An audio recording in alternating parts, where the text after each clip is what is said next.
I think it was the only time I ever got under Rafa's skin. He's like a human rain delay getting ready for a match. And inevitably, you're waiting for him to come up and, kick your ass. I don't know if we're allowed to say that on NBC. Kick your butt. You can say it. Great.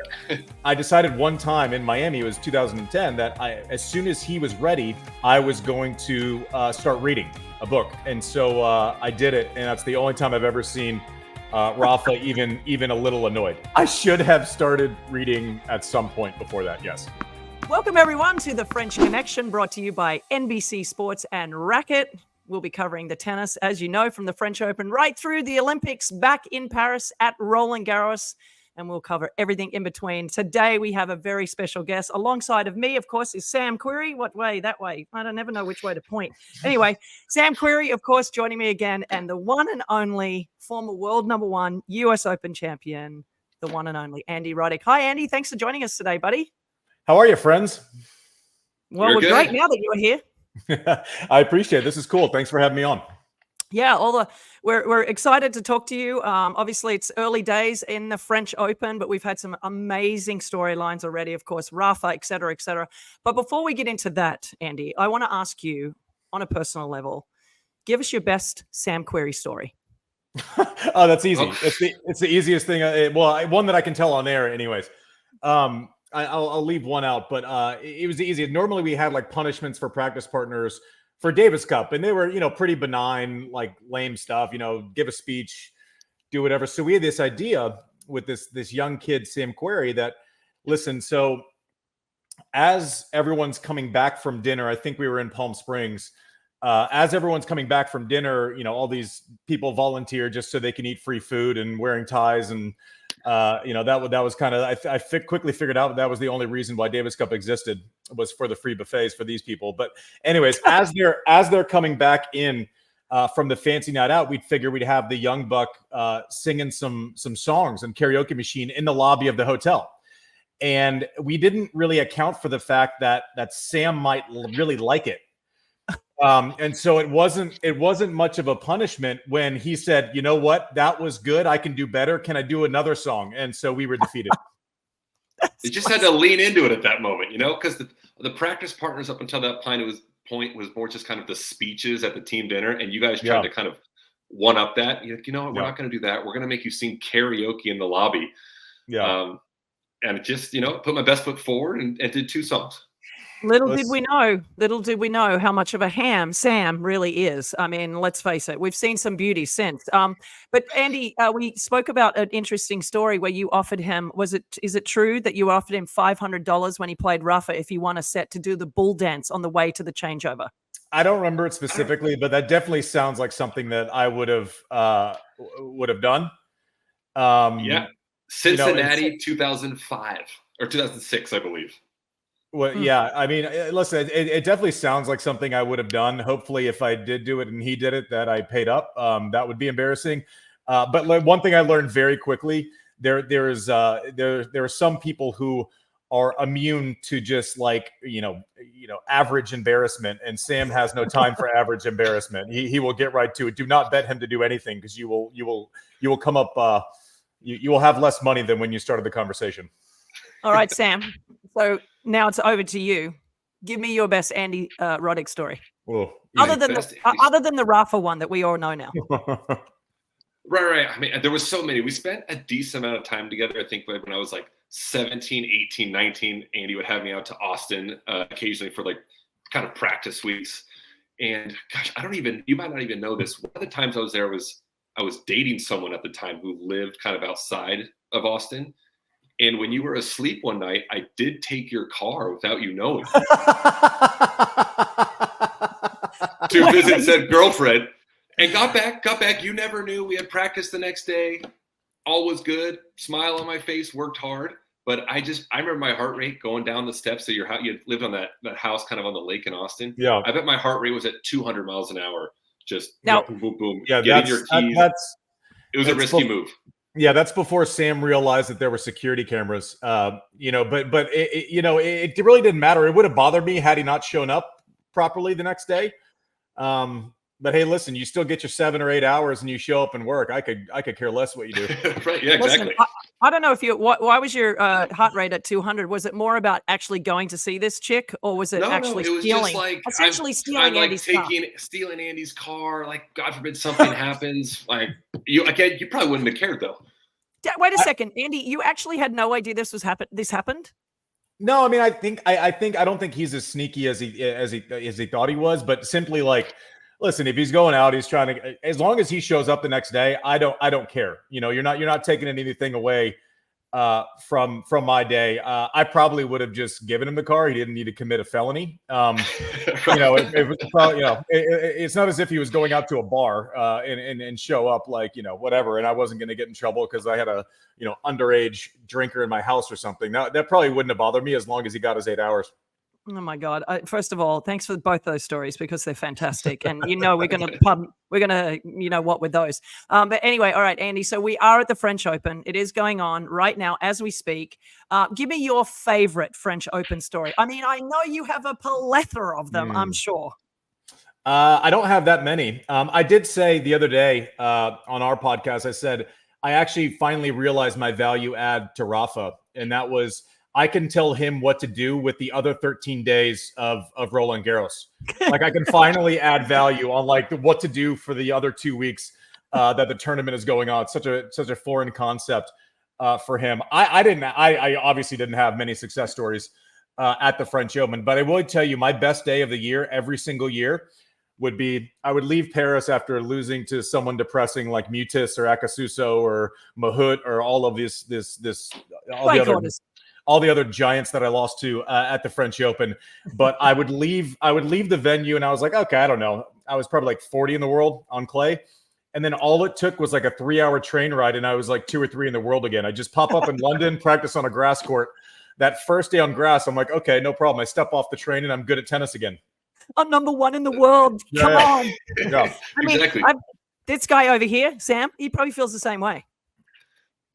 Yeah, I mean, Andy did better than I did at the French Open, but yeah, I kind of had the same feeling. Lose early in the French Open, quickly get over to London, play Queens, and like your mindset switched. It was just the complete 180. Life was good. You're a nice house, playing on a nice surface, and your confidence was back instantaneously. Listen, I'm not going to lie, guys. You can imagine with my game style, the French wasn't exactly, you know, it's a little difficult for me as well. And all of a sudden I got on grass and I was like, oh, I know how to play tennis. This is easy. All right. So, Andy, while we're on the subject of Rafael Nadal, just give me your best story when it comes to him.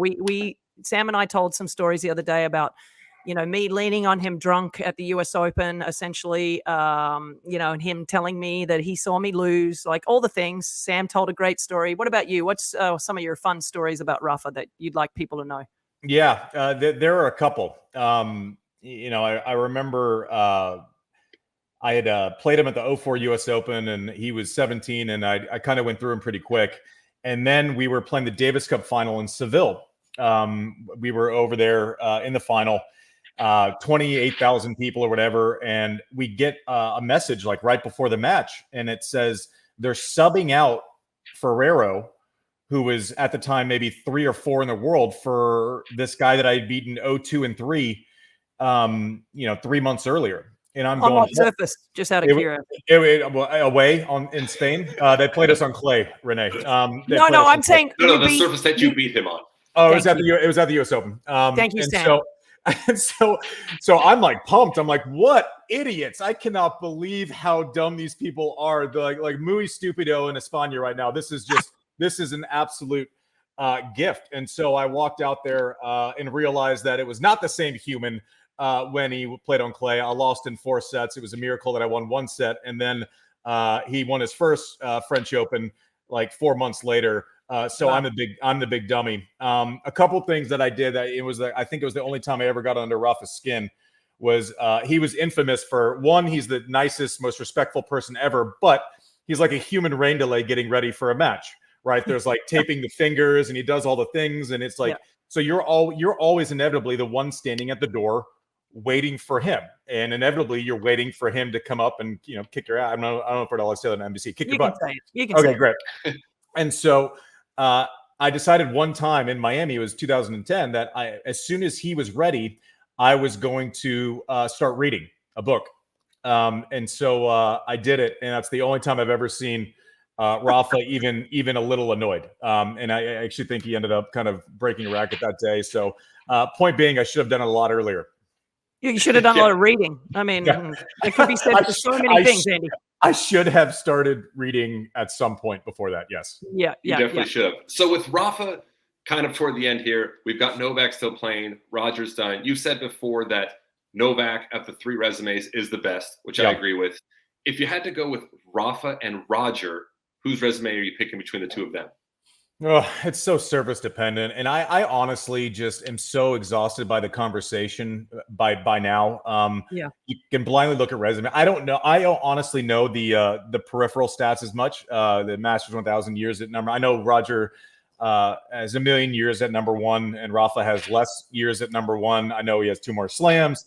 The head-to-head is Rafa. It's a little deceiving because Roger would kind of inevitably make it far enough in the French Open to take his beating from Rafa, where that wasn't always the case on the faster surfaces. So Sam, don't make me do it. Let's just call Novak and be happy with the rest. All right, I like that answer.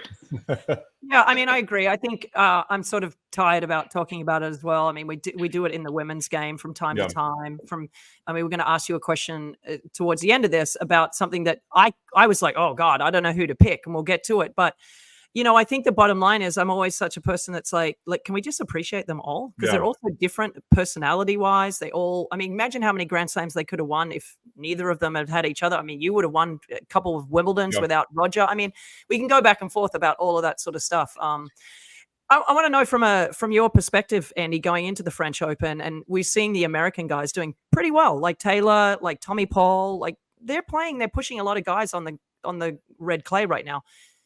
What did you do? Did you do anything different going into the French Open to try and get yourself a little bit more adapted to playing on clay? Or was it just like, I'm going to do the same thing?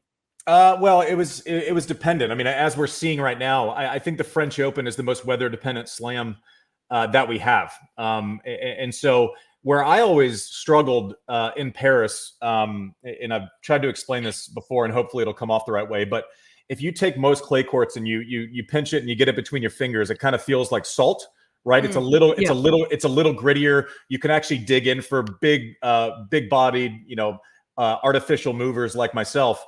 I'd rather be able to dig into something, right? And kind of, not be worried about kind of flipping an edge. At the French Open, if you took that same clay and rubbed it between your fingers, it would feel more like baking powder.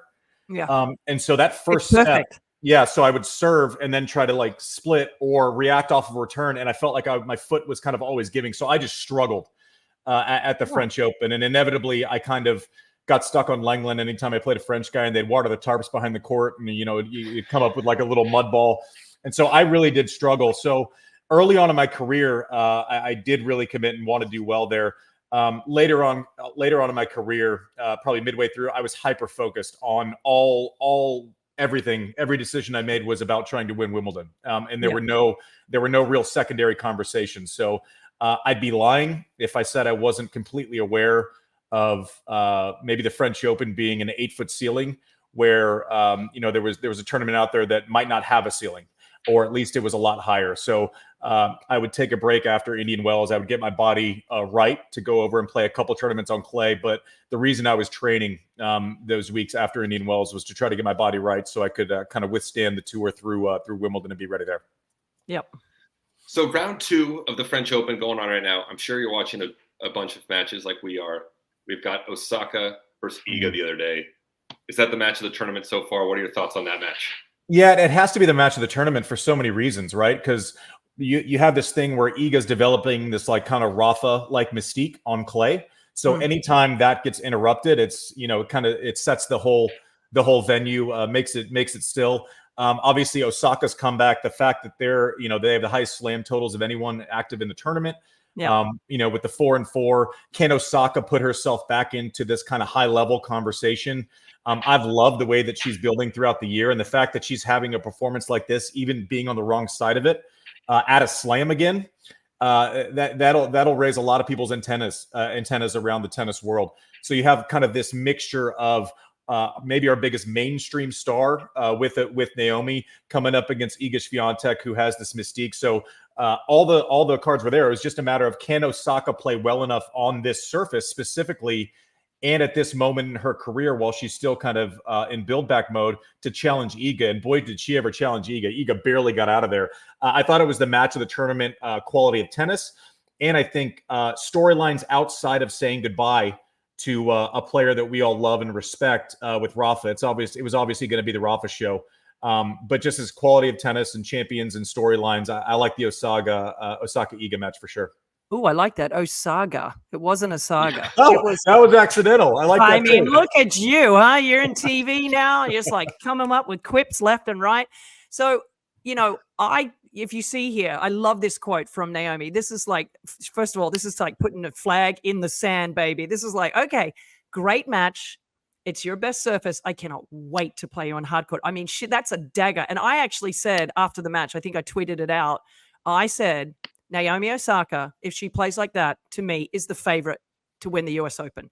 And a lot of people are like, well, come on, she hasn't won that many matches just because she plays well. Because I felt like she looked unbelievably fit. She was moving so well on the clay. And you think about how well she plays on hard court. If she plays even remotely that close, who beats her on hard court? I mean, and we know how well she plays on hard court, arguably one of the best hard court players over the last 10 years. So I'm putting her as equal favorite at the US Open already. I'm putting it in the sand. What are your thoughts on that? I think you're excited. And I think there's a maybe a recency bias a little bit. I think I said when I saw her in Miami, she was on the verge where she'd played 2 good matches. And then it was just kind of that mental flow, right? We haven't seen her go, this is 2 matches at the French Open, right? The mental wear and tear over the course of 2 weeks is something that I think we have to factor in. We haven't seen that from her in 4 or 5 years. I do think that matters. She had 0 to lose in this matchup. So I think that matters as well. But I kind of agree with you as far as things rounding into form. Co-favorite, top 5 favorite, top 10 favorite. I don't know. I think she's going to win a slam again. I feel comfortable saying that. I don't know that I would choose her, over a Sabalenka or, a Swiatek or someone like that yet, just based on kind of day in, day out, average Tuesday consistency. That's still a question mark. But I agree with you from a movement, the way that the ball is leaving her racket, it looks like Osaka again. For the first time since the comeback. The serve is unparalleled. So I'm not mad at your sentiment. I just want to see a little bit longer, and I don't want to disrespect the women that are playing at an unbelievable level right now. Like it's the level is phenomenal. I want to ask the two of you though. Have you seen? I'll start with you, Sam. But have you seen her this excited on the court? Because she was pumped up. Like I've never seen her scream, "Yes, come on!" More than that, she's usually pretty laid back. And I mean, Mr. Andy Murray. I mean, this is what he put out, which was like, I said, approved, WTA, get your you-know-what together because you got to do a better job at capitalizing on what we saw yesterday. But have you, either of you, seen her that excited? Like, she was like, I've not seen her that pumped up in a long time. So that shows me that she's really back in this to, like, win a slam. No, I totally agree. And I think this has been the first kind of big match, big situation she's been in a while, where she's playing the #1 girl in the world. She's playing on the center court at a Grand Slam. So I feel like there's probably some extra emotions going through that match. And it was great to see her fired up and excited. And I'm a little bit with Andy. I'm not putting her as a US Open favorite, but if she continues on this role and has a few more performances like that, I'm totally fine putting her in, hey, she's one of the 3 favorites going into New York. Yeah. And the thing is, like, even before she kind of, left the tour and dealt with some of the mental health issues and all that, it felt kind of tough watching her go through you felt like she was kind of going through the motions a little bit, and so it was tougher to watch. It feels like she's starting over, and with that she's almost turning back the clock to what you feel when you're 17, 18 coming onto tour. She actually has something to prove again for the first time in a long time by choice, right? She's a first ballot Hall of Famer anywhere you chop it up. Like, what's set in stone is set in stone. You can't take away accomplishment, but you could sense that the feeling when you feel like you're gaining on something versus the feeling you have when you feel like you're protecting something. I promise you, one is a lot more fun. And watching Osaka now, it feels like you're watching her gaining on something, kind of hunting as opposed to being hunted. Agreed. Absolutely. Moving over to the men's side of things. When Novak won his first round on Tuesday, I stated that I didn't think he was playing great. I was worried about him. He didn't seem engaged. Fast forward to today, I feel like he looked incredible, and I'm changing my sentiment. And now I'm going to say I think Novak's the overwhelming favorite to win the tournament after watching him today. What do you think about Novak's game after watching him today compared to last week and kind of the year that he's having? Geez, Sam, you're changing your mind like a fart in the wind, man. Just with Novak. I could go back and forth with Novak. That's a really guy. Yeah, I mean, so I'll give you an example of kind of my version of what you just said. We did a live draw show. So the first time I was seeing the draw was kind of live on our podcast, and that was kind of fun. But it was weird how you kind of had to take into account what you're talking about a little bit. So I was going match by match. I'm like, well, I can't bet. I don't have the stones to actually bet against Novak in any one of these matchups, right? Musetti, you go through Tommy Paul. I love Tommy Paul. Is he ready? 3 out of 5 sets. And then I get to Zverev in the semis, and I'm going, okay, well, Zverev is playing better, so maybe he's the favorite. But then I remember, if Novak makes the semis, he's a different animal. Like he's a completely different human, right? So it's hard to kind of check forward 12 days and then make your decision. So I had him go into the final, not because I think he's playing, a top 10 level at this moment, but if he gets to that quarters or the semis and he has 4 or 5 matches behind him, like hell, I'm going to bet against him. There's just no chance. So I think that's right. And we're going to kind of default to the person. Since this draw on the men's side is so wide open, we can't put too much stock in the winners of the tournaments because half the favorites were there. People were default. It's the kind of toughest thing to get a grasp on form. And so the easiest way to go about it is, who do I want to bet against the least? And the name that stands out there is Novak, especially because he's not dealing with an injury like a Sinner or an Alcaraz. I don't have him winning, but as I was kind of progressing through the draw, if he had to play Tommy Paul first round, I'm like, oh, well, Tommy's got a shot, but all of a sudden he's a week, 8 days in. It completely changes the way that you digest the matchups. Yeah, and listen, he has a little bit on the line here, because if he doesn't win the tournament and, Jannik is there, he's going to be the world number 1 again. He will be the new world number 1 in Jannik Sinner, which is pretty amazing. And frankly, he has been the best player in the world on the ATP this year, Jannik Sinner. So if he does get there, he certainly deserves it. So just your thoughts, Andy, on the bottom half of the draw. Of course, it will be Sinner or Alcaraz. Probably. We don't know what's going to happen. Both of those two have struggled a little bit, as you said, with injuries. But, just your thoughts on Jannik and how he looks, and also Alcaraz. And just my thing on Alcaraz, I felt like even, his last match where to De Jong, he just kind of like, he still has that youthful moments, right? Where he just kind of drifts off. I don't know where he goes. And all of a sudden he's like, oh, that's right. I got to finish this match off. Like, he still has that youthful sort of lack of, just zoning in sometimes and winning in 3 sets. So just your thoughts on those two guys and how they're looking. Yeah. I mean, listen, all of the opinions coming in are purely based on health, right? Yep. We know Alcaraz can and will win this tournament. I had some question marks about Sinner on the surface, lost second round last year. And then I saw him play in Monte Carlo and the way that he was moving. And I'm going, okay, so that's kind of transitioned over. No problem. Yeah. I actually have Sinner winning. And I don't feel good about any prediction I made because it's so upside down. To Carlos specifically, in the question you're asking, I was with Agassi at the event we did in Vegas when Alcaraz played Nadal.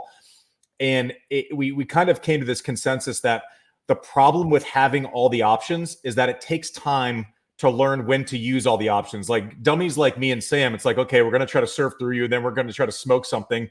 And, we move fine for guys that don't move great. Like that's kind of what we had to deal with, but we weren't hitting drop shots or floating or coming in. The options were limited, so it provided a little bit of clarity.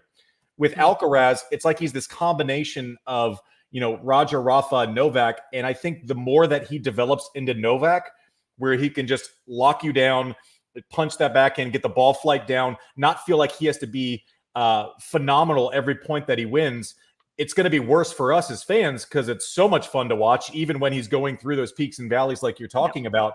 But I feel like once he gets that base level and trust the fact that he can play pretty badly and still win matches, I think that's when you see him just kind of go to another level. But man, is he fun to watch. I get jealous when I see him hit the shots that he does. Yeah, I like the description of you two being dummies. But anyway. Love that description. Yeah. All right, Sam, I think let's throw Andy some, and I love the description on all of that, Andy. It's so fun. I have to say the depth in men's tennis now, the depth in women's tennis. It's nice to go into the French Open actually saying, I mean, on the women's side, it was very obvious who the favorite was in Iga, but it's nice to have these guys like, I don't know. I mean, Zverev, I've said Zverev's going to make the final. I don't think he's going to win because I think he chokes when it really matters, but he's certainly playing well. I mean, I'm just being honest. I did say that. Stubbsy, don't hold back. Don't say it in a nice way. Just tell us what you think. I mean, you know me, Andy. I'm a spade's a spade guy. You know, that's how I am. I did say that Iga was not going to have an easy time against Osaka. I got that one right, but you called that that. Might be my own. Call that. I did call that. You're now calling losses, but like the right kind of loss? No. That's a lot of credit given. No, this guy over here was like, it's going to be pretty. I think Iga's going to win. I said, hold on a second. I think it's going to be more difficult than you expect. And I think I was right because she should have won. She was one forehand down the line going in over the net, 40-15 serving for the match, 2 match points on her serve. Okay, let's not forget about that. All right, Sam, let's get to the rapid fire questions. I know you want to start with this one. Yeah, we're going to talk fire. Americans. So we've got 20 Americans in the draw, so we're not gonna go 10 minutes on each of them. What we want here is one sentence on each player and how they're looking right now at the French Open. One sentence. This will get me in trouble. We're gonna start with Ben Shelton. I love Ben. I think it's amazing to me. Only one sentence. Jeez. One sentence. Yeah. I love Ben. Next question. Great. I love Ben. Great. This is fun. Come on. Coco Gauff. Love Coco. Second serve needs to help her out a little bit. I agree on that. Okay, so before we go to the next one, how is the second serve? Come on, how is it going to get better? Just give me something on that. Yeah, the toss gets too forward. It has to come back. Not even like a traditional kick because that's not the way she hits it. Shoulders need to close a little bit. Toss needs to come back kind of over her head a little bit. If you reach for a second serve, you can't create the spin profile to get clearance over the net. It's all just positioning. The swing is fine. Everything else is fine. She just kind of contorts herself and kind of falls into the second serve, and you can't really create the spin that you need for margin. We are on the same wavelength with that one. All right, Danielle Collins, or as we like to call her, Danimal. Surprised she just lost. Yeah. But she's been phenomenal. I can't wait to see her. I mean, Clay's not – that's like that natural footing thing. She's not a natural mover on clay. Roland Garros is a different animal for us, not native movers on clay. Yeah. It's a shame that she lost because I thought she could have done a little bit more damage here. But anyway. Yep. Absolutely. How about Madison Keys? I love Madison Keys. I think I like her against most players not named Swiatek right now. Yeah. Maddie seems to run into that buzzsaw quite often later in tournaments. Okay, let's get to Taylor Fritz, or as he likes to call himself, Clayler. I like how dedicated he is. Like he doesn't get road fatigue. He seems like he's committed to clay. I don't know that he has kind of the natural, feel in and out of the corners. But I like him. You could get him getting to the last 8 here. Wouldn't surprise me. Yeah. How about the most likable guy on tour, Tommy Paul? I love Tommy. I think, okay, Tommy Paul, I think he has the best transition game in men's tennis this side of Alcaraz. Yeah, meaning going into the net. And he's really tried to work on that a lot this year. And I love it. Great look for him. He's talked publicly about, I go watch the film of Patrick Rafter, of Stefan Edberg, figuring out. And it's really nice to hear that because some of the things that's difficult about moving forward, I mean, you two wouldn't know because, you were so great at the net, the both of you, is like actually learning how to move forward and what to move forward on. I think looking at some of the old film is a really good idea. So he's done a great job there. All right, another one, just real quick with Tommy. I think one of the biggest things too is like he doesn't have the weight of shot. He doesn't have the serve. He doesn't have like that knockout punch that you're like trying to stay away from all the time. So by him interjecting kind of the crush and rust coming in, it just gives you something to think about. And he's using it as a weapon. I love what he's done. Yeah. And he's so fast. Yeah. Okay. Francis Tiafoe. Needs to turn it around a little bit. And I think he's not going to be able to get off of that clay fast enough. You know what I was talking about with that train to London? That's going to be a good trip for him. He's already on it, I think. Yeah, I was going to say he could be on it already. Good. Let's go one more. Sebastian Korda. He's kind of quietly behind some of those other names, but seems to go out there, get a lot of wins, get a lot of results. What do you say about him? The eye test tells me he's top 10, but his ranking always disagrees with me.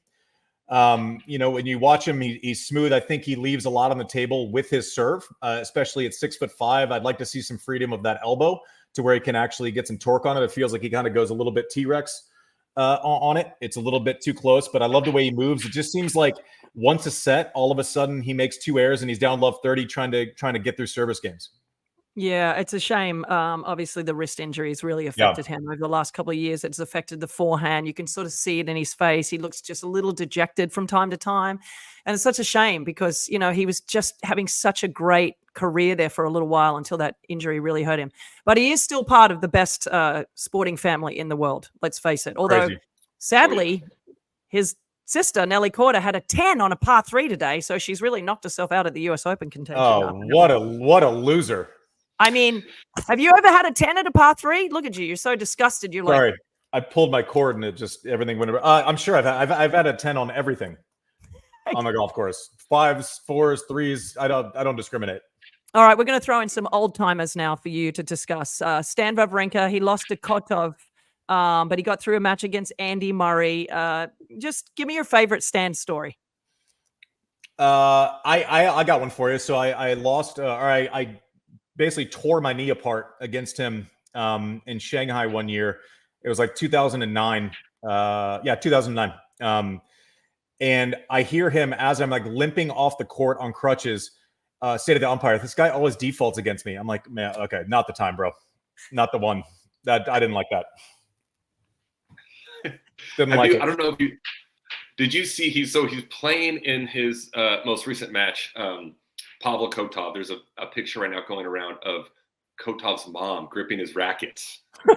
So great. Who would you trust to grip your rackets when you're playing? Anyone besides yourself? Would you trust your mom, your dad, or your wife? No, absolutely not. There's just no chance. I got in trouble for Kotov. I did pick him to move to get to the third round, but I also said he kind of looks like a third base coach. So I got in trouble for that one. Well, I mean, look at this. I mean, he's got his mom wrapping his grip for him. Andy, this is amazing. I hadn't seen this. This is so great. It's so great, right? I mean, it's just the most amazing. Okay, so everyone, the U.S. Olympic and Paralympic team trials kick off on June 15th. I'm so excited about the Olympics. I can't even stand it. As the best athletes in the country seek to make the toughest team in the world ahead of the Paris Games. Catch the action on NBC and Peacock. Of course, the Paris Olympics begin July 26th. I can't wait for this. But before that happens, they got to make the team. So stay tuned on all the networks of NBC for that. Andy, we're obviously got the Olympics. It's not too far away. It's been amazing. In the Olympic Village with Andy Roddick, you made it to the quarterfinals in 2000 at the Athens Games. You lost to Gonzalez, who ended up winning the gold medal, I believe. You lost to Djokovic in. Am I wrong on that? No, it was who won it that year? Masu, that's it. I knew it was a random. And no offense to him, but you lost to Djokovic in the second round of London. Nice draw. Yeah. But is there a moment that stuck out to you at the Olympics?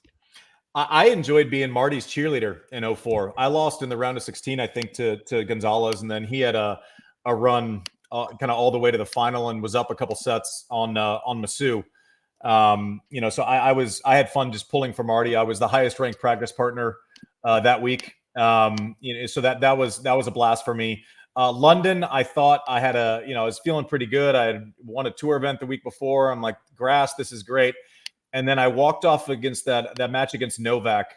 He beat me 1-2 on grass.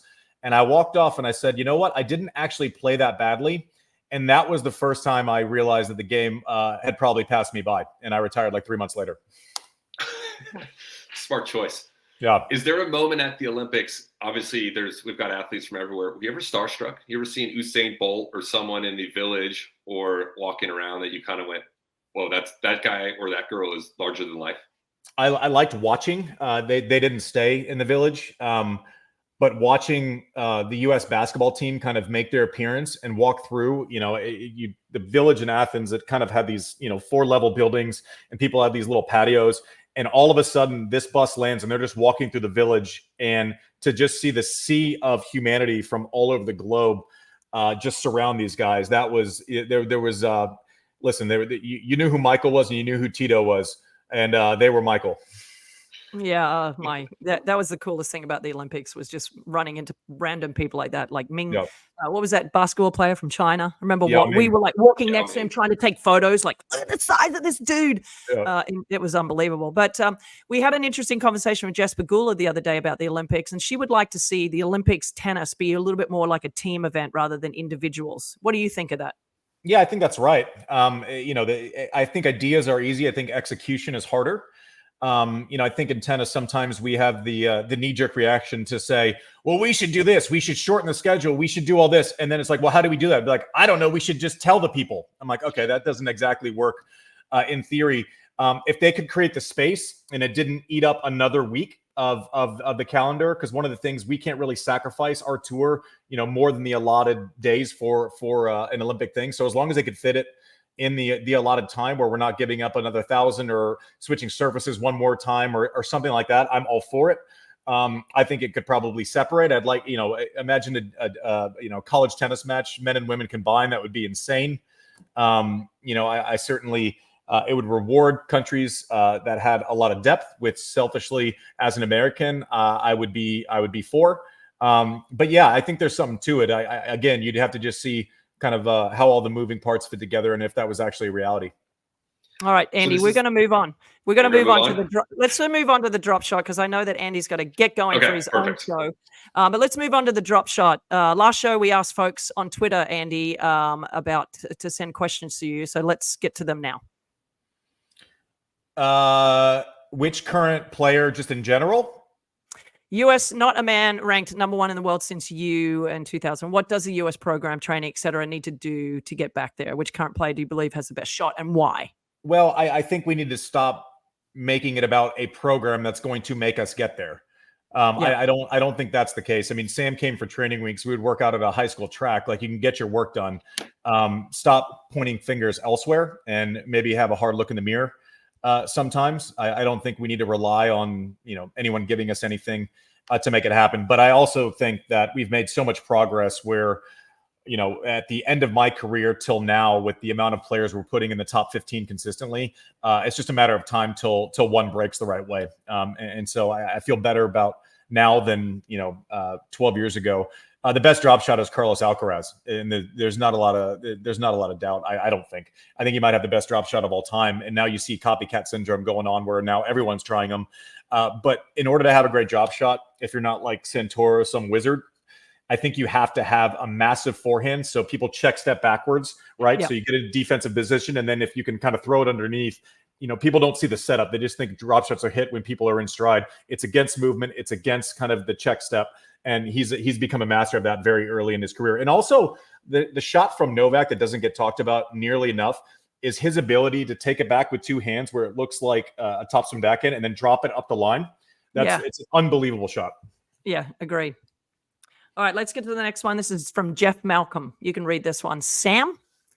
This is just plain and simple. What does it feel like to hit a proper serve? Well, I could have asked that to the both of you. True. Well, Sam actually probably had like a proper motion. You did have a little bit of a funky motion when you came out. Yeah, it was a little strange. But Jeff, it feels great. It feels really good. That's like hitting that driver like 320 and just being like, yeah, I'm so good. Just melting it. Yeah.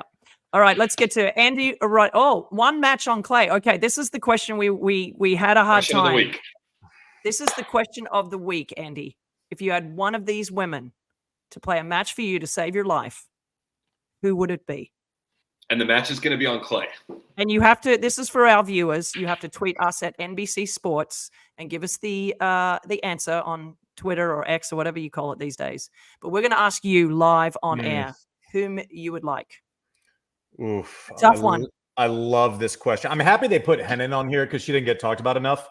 Oh, so good. She's not going to be my pick, but I'm just happy that she's on this graphic. Swiatek, not yet. We're left. I mean, I'm down to Graf and Chrissy, I think.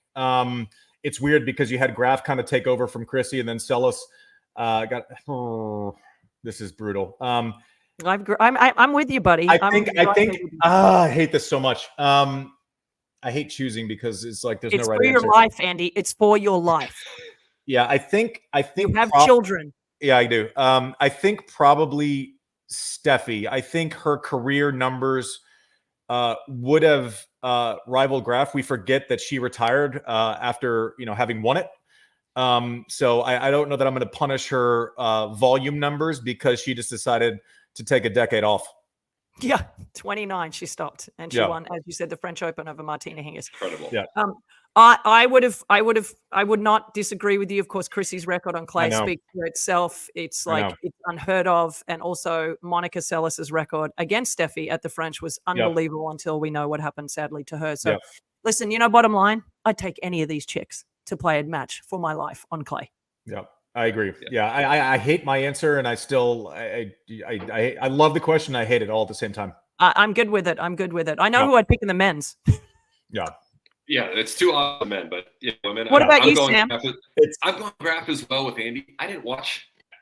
I didn't get to watch Chrissy play or Steffi play that much. But oh my god! Having watched highlights of Steffi, I'm just a fan of hers.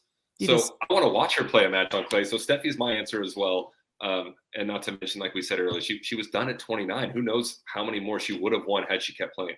I'll tell you this, Sam. If you didn't see Chrissy play much, the next time she wastes motion on any shot will be the first time. Unbelievable. Like it just nothing can go wrong. It's like Sorenstam in golf. Like her golf's like it's like you're going, okay, that looks very simple. Yeah. Every single time. Every single time. Yep. They're all great. They're all great in their own right, and certainly at the French Open. But Andy, we follow you on Tennis Channel, of course. You have served. It's a great podcast. You've had some awesome guests on it. I love your insights into tennis. I've been trying to get you to do more TV, more radio, because we love hearing from you. You have such a great outlook on everything. And it's just, thanks for joining us today on our little French connection. We really appreciate you coming on and voicing your opinions. Cheers. Thanks, Stubbsy. Sam, get that Achilles better, man. Yeah, you got to get him back on a pickleball court. Bro, only 7 more months, 7 more short months. God, just stay away from that shit, Sam. Yeah, thank you. Anyway. All right, Andy. See you later, buddy. Right, see ya. Thanks. Okay, everyone. Well, we want to thank Andy so much and everyone for joining us today on The French Connection. It's brought to you, of course, by NBC Sports and Racket. Next episode is June 5th. And guess who we have? Who do we have, Sam? We have Lindsey Vonn. That's professional tennis player, probably the best skier of all time, and probably knows more about tennis than most tennis players would.